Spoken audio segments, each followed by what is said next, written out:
Alrighty, this is part 2 of our Life and Times of William Shakespeare notes. This was our lesson on Tuesday, January 25th. So if you were gone or you missed something, this is it for you. I'm gonna speak through this as you are watching.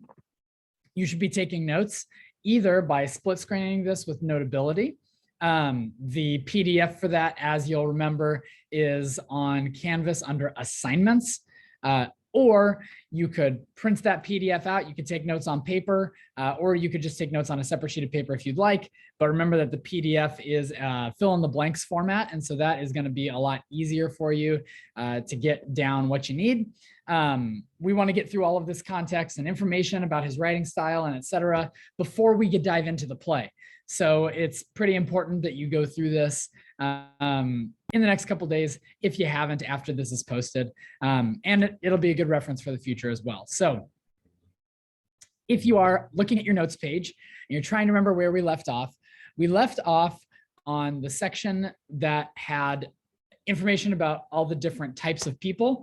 There was a list of types of people who went to the theater, went to the plays. And so there's one more line in that section, and then we're moving straight forward. And that last line in that section is just noting that the theaters were closed during the plague, which makes sense as you know, is natural and makes sense. If there's a deadly illness going around that is highly contagious, you probably don't want giant groups of people congregating.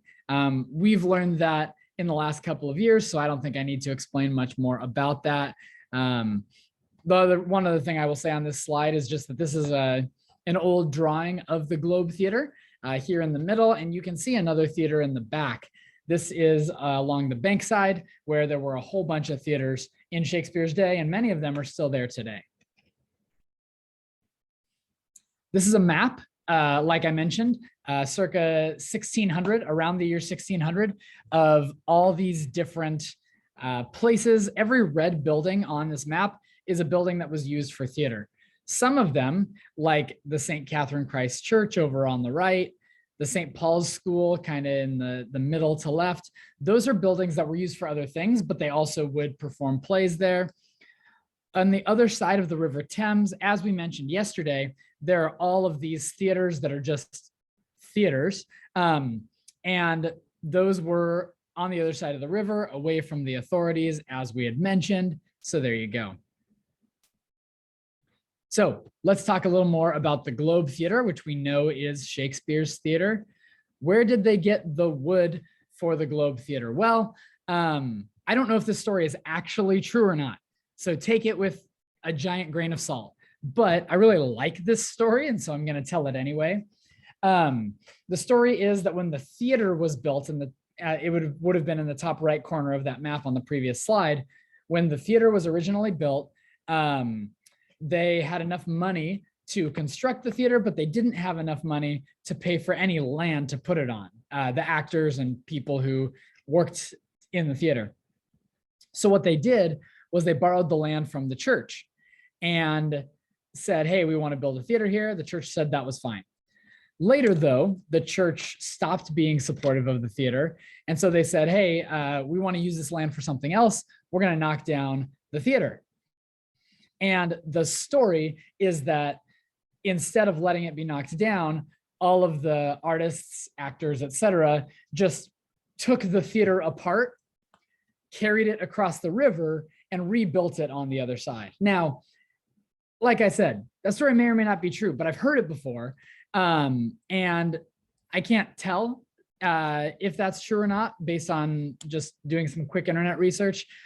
So take it with a huge grain of salt. I'm going to pretend it's totally true because I really want it to be. Okay.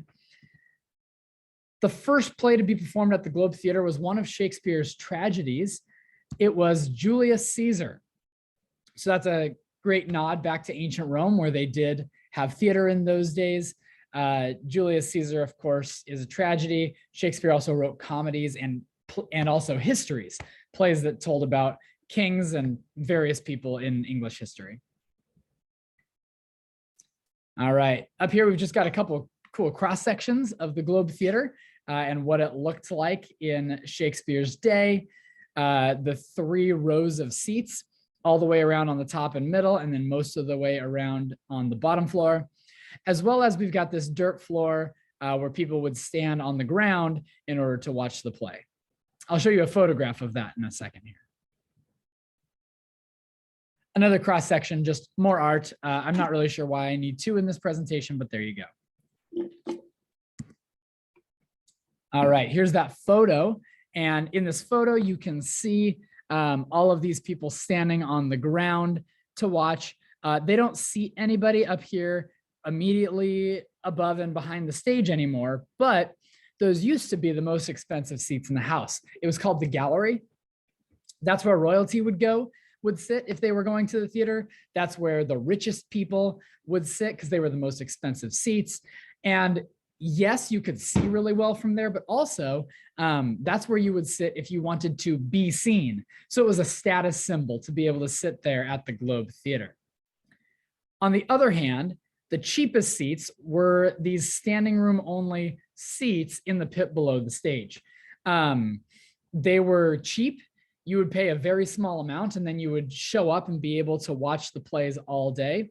So that's where a lot of lesser educated people who didn't have high paying jobs would be. It was also a dirt floor at one point. London's climate is similar to ours, so it wasn't necessarily like a fun place to stand, but hey, at least you were in the place. At least you got to see the show and be a part of what was going on there at the Globe. People who bought tickets for the ground were called the groundlings. And so there you go. As we mentioned yesterday, all types of people, high class, middle class, low class, high education, low education, everybody wanted to go and see the plays. And there was a way for everybody to do that. Obviously, and you'll see in this picture on the next page, sitting in the seats means you get to sit, and it also means you're protected from the elements. In this photo, we have this actress doing a great job. It's pouring down rain, but the show must go on. And so you see all these people here, the modern groundlings, standing with their jackets on. Yes, it's still open air theater.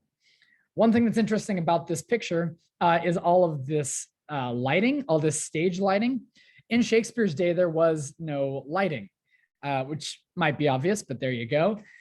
So sometimes when they would perform a tragedy, for example, they would start the play about an hour before sunset so that they would start the play. And then as the tragedy went on and characters started to be killed off and the tragedy revealed itself, it would get darker and darker outside as the mood of the play got darker and darker.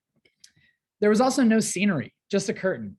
If you go see a musical today, or you go see a high school play or something like that, they're usually going to build a pretty nice, elaborate set that really gives you a sense of place.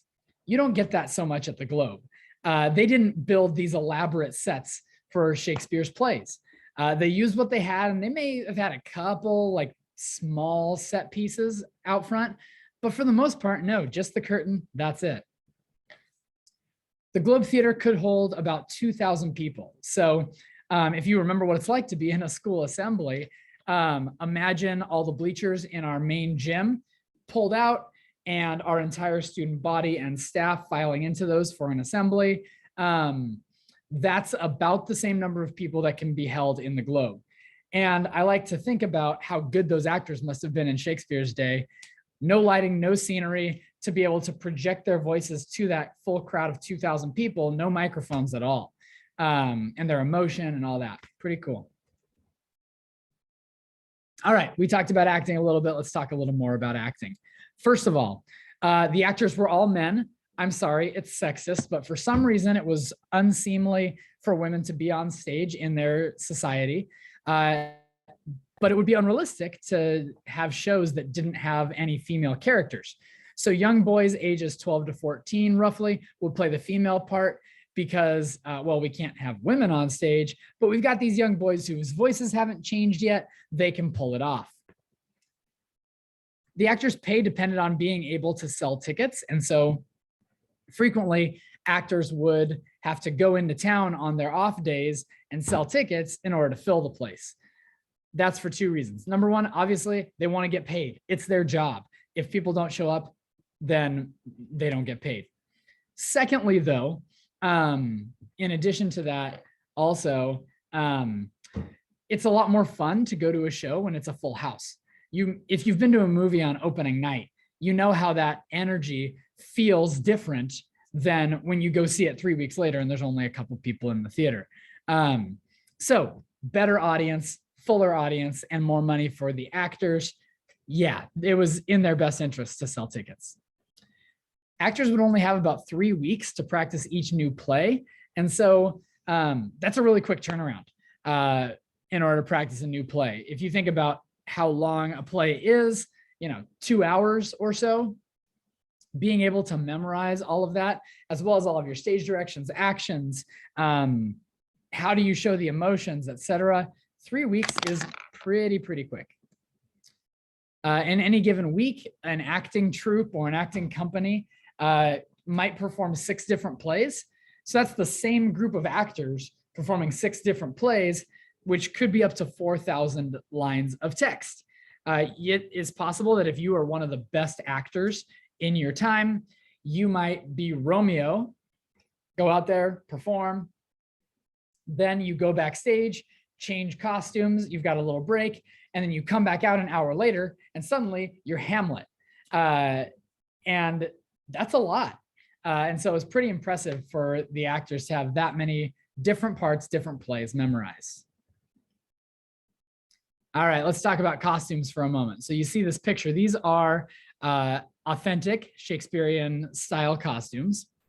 They were richly decorated, but they didn't always match up to the setting of the play. Shakespeare set his plays all over the place. Hamlet takes place in Denmark, Macbeth takes place in Scotland, Romeo and Juliet takes place in Italy. But it's not like he was traveling to all those places in order to do research on what people were wearing, what their cultural traditions were, etc. So really, looking good was more important than being realistic. That being said, if somebody was a king, they would do their best to make them look nice. If somebody was a servant, they would dress very differently than the king character. So yeah, they tried to fit the characters to a certain extent. It's just that the setting, etc., wasn't as important to them when they were trying to find realistic costumes. All right, next section, let's talk about his writing a little bit. This joke will make sense in a minute. First of all, iambic pentameter is a sound pattern. It's the sound pattern that Shakespeare uses for most of his characters and most of his plays. It's made up of iambs. And as you study poetry, you might learn about more different kinds of pairs of syllables. Iamb is when you have an unaccented syllable followed by an accented or stressed syllable. Thursday in class, when we look at the prologue, I'm going to talk to you about what iambs look like. It's like a heartbeat. Okay, ba-bum, ba-bum, ba-bum, ba-bum, ba-bum. It's that rhythm.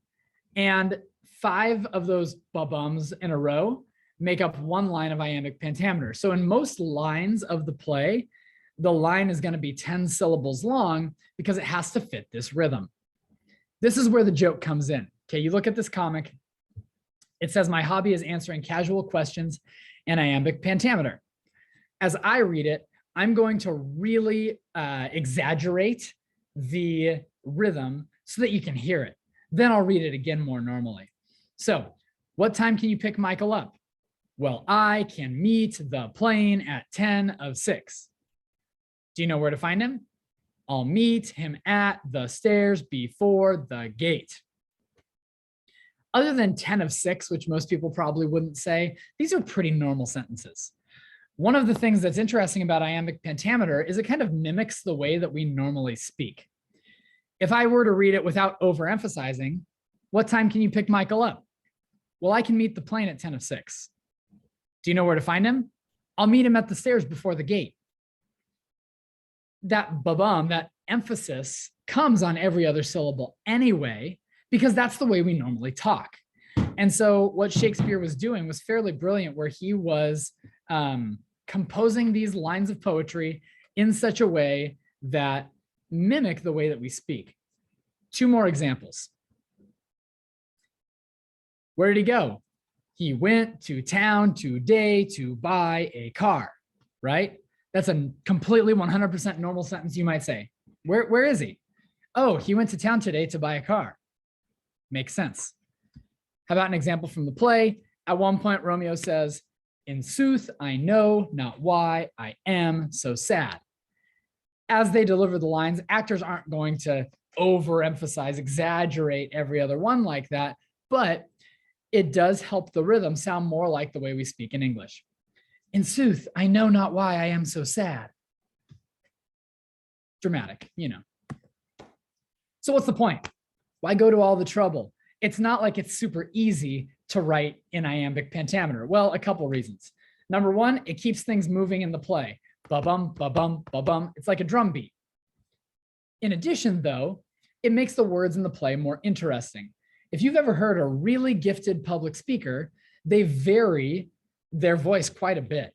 Those syllables go up and down as they speak. If someone is really monotone like this, it's gonna be really boring and you're gonna fall asleep. That's not what you want when you're seeing and hearing something on stage. It also helps the actors remember their lines like a song. The example I always give is if I told you, all right, you got 48 hours, 2 days to study up, go home and learn the Gettysburg Address, the whole thing. And then in 2 days, when you come back to class, I'm going to randomly call on 4 different people to recite as much of it as they can remember. You would get the beginning of it, right? 7 years ago, our forefathers on this continent, new country, conceived in liberty and dedicated to the proposition that all men are created equal. I'm not even sure if that's right. That's close. And that's probably about as far as most of us would get given 48 hours to memorize it. However, if I sent you all the link to Ice Ice Baby, and I said, you got 48 hours to go listen to this and study it as much as you can, and then come back and I'm going to call on 4 of you to recite it, I would bet that a pretty good number of you would show up in 2 days ready to stop, collaborate, and listen. That's how iambic pentameter works. It helps that rhythm so that the actors can learn and remember those lines easier. And as you saw earlier, some of them had a lot of lines to remember across multiple plays. So little tricks like this can help them remember. It was similar to the birth of rock and roll, this mixing of old styles and new sounds. We've got Elvis on this slide because Elvis Presley grew up in the South listening to Black R&B and blues artists. And then when he started his own musical career, he took those old styles, put his own spin on them, borrowed a lot of that style, but made it his own. You see the same thing with Michael Jackson in the 1980s, taking some of those song constructions, 80s and 90s, taking some of those song constructions from the 70s. And then we see Bruno Mars doing that today. A lot of his songs use a lot of the like funk type beats that you would hear in 70s and 80s funk. It's a time-honored tradition. Take the old stuff, put your spin on it, put your talent on it, do something creative with it. That's a great formula for widespread success. All right, this is our last section. It's a longer section, but it's about the literary history of Shakespeare and then bringing it up to modern day. So first of all, in Shakespeare's day, you only had one copy of a play. After you wrote it, you no longer owned it. So it didn't belong to the author anymore. They would write the play and then they would sell it to the actors who would then put it on stage. If they didn't want or need the script anymore, they would just throw it out. Maybe they didn't think the play was any good. Great, trash it. But because the author didn't have a copy of it, that meant that that play was then lost. Maybe it's the other way around. The play is hugely successful. Awesome. All the actors are going to perform it every day for a long time, so they've all got it memorized. So why do you need a script? Obviously, they did keep some around here and there. We do still have Shakespeare's plays today, but a lot of plays from a lot of different authors were just lost because they were thrown out. We also don't have any copies of Shakespeare's plays in his own handwriting today.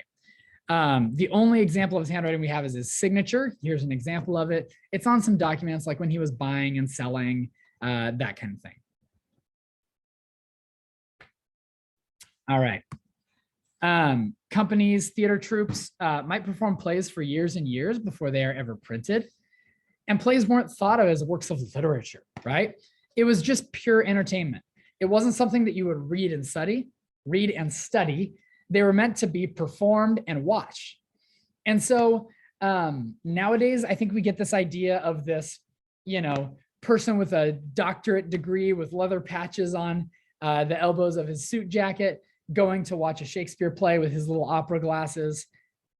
Super stereotypical, but that's what I think a lot of us think of, when really in Shakespeare's day, the plays were for everybody.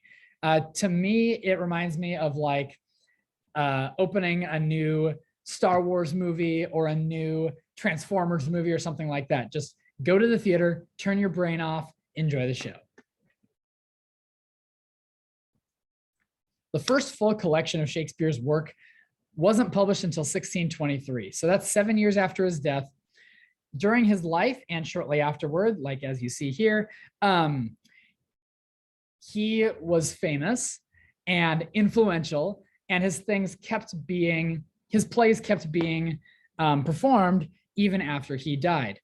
Eventually, 1623, like it says, a couple of his friends and actors, John Hemage and Henry Condell, put together this document called the First Folio. It was a book that contained 36 of Shakespeare's plays. Now there are more, but there were 36 plays in the First Folio. They knew Shakespeare. They knew how important his work was. They decided it needed to be published. It needed to be printed. So they did that. They compiled them, put them together, and printed them. Nowadays, if you can get an authentic first printing of the First Folio, they're worth millions of dollars. There are still a few around in museums. Pretty cool. I would love to see one of them in person. There's a picture of one a couple slides back here. This is like the first page of Romeo and Juliet from the First Folio. It's contained multiple errors, or at least they seem like errors according to us. The printers decided on spelling and punctuation, not the authors, so don't blame Shakespeare for that. Remember, they were written, sold to actors. Actors memorized the plays and performed them, and then somebody else once again wrote them down because it was memorized. So they had thrown out the first one. So people who were printing made decisions about spelling and punctuation. There wasn't any kind of indication of where acts or scenes began or ended. So they just had to look at like, where do characters enter, exit, who's speaking at this time, has the time shifted, etc. Our act and scene divisions that you'll see as we read the play are based on educated guesses by generations of editors. And so as a result, there are lots of uncertainties. Even today's editions have variations in the text. You read this version of Romeo and Juliet over here, there might be slight differences, like a character name, or maybe there's a line or two where a different character speaks it, or it's in scene 2, at the end of scene 2 instead of the beginning of scene 3. You see those kinds of variations in Shakespeare's plays even today, just because of all these different editors through the years. So what's the point? Why study Shakespeare today? Why are we looking at our dude Billy Shakes here 400 whatever years later? Well, first of all, he's widely considered the greatest author in the English language. And if that's true, and his stuff is accessible to high schoolers, then yeah, we should take the time to learn about the greatest author and his works. He was also highly influential in the development of the English language as we know it. There are literally hundreds of words and phrases where Shakespeare either invented it or he was the first person to write it down. So on the next slide, there is going to be a nice list. I'll bet that at some point you have said or heard the following. If you're taking notes, as you should be, I just need you to write down 3. I just put 3 blank spaces on the notes page. So just pick any 3 that you like and write them down. Here we go. Break the ice. In a pickle. It's Greek to me. Too much of a good thing.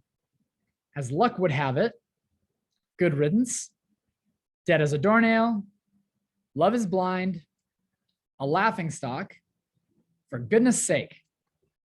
An eyesore. Send him packing. Without rhyme or reason. And wearing your heart on your sleeve. Every single one of these was either invented by Shakespeare or he was the first one to write it down and get it published. There are hundreds more. Pretty incredible when you look at it. All right.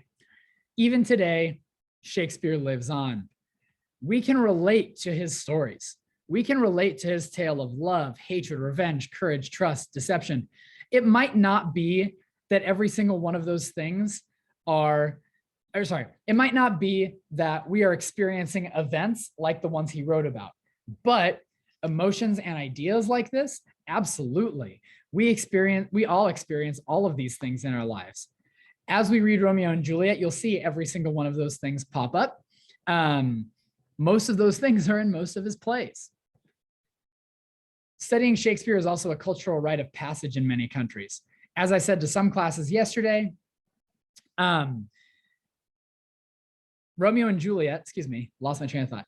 Romeo and Juliet is the #1 most taught text in American classrooms. So if that's the case, then what that means is by the time people graduate from high school, pretty much everybody in our country has read that story, and probably more Shakespeare plays as well. Most schools, you're going to read a Shakespeare play every year or almost every year of ELA, 3 or 4 years. So Romeo and Juliet is our first one. You're going through something that almost everybody goes through. I bet if you talk to your parents, I bet most of them either read or were at least assigned to read Romeo and Juliet or other Shakespeare plays in high school. I remember that I read it my freshman year, and I still have one of my final projects that I made for that class based on the play. And finally, Shakespeare's works have had this major influence on cultures all over the world, including ours.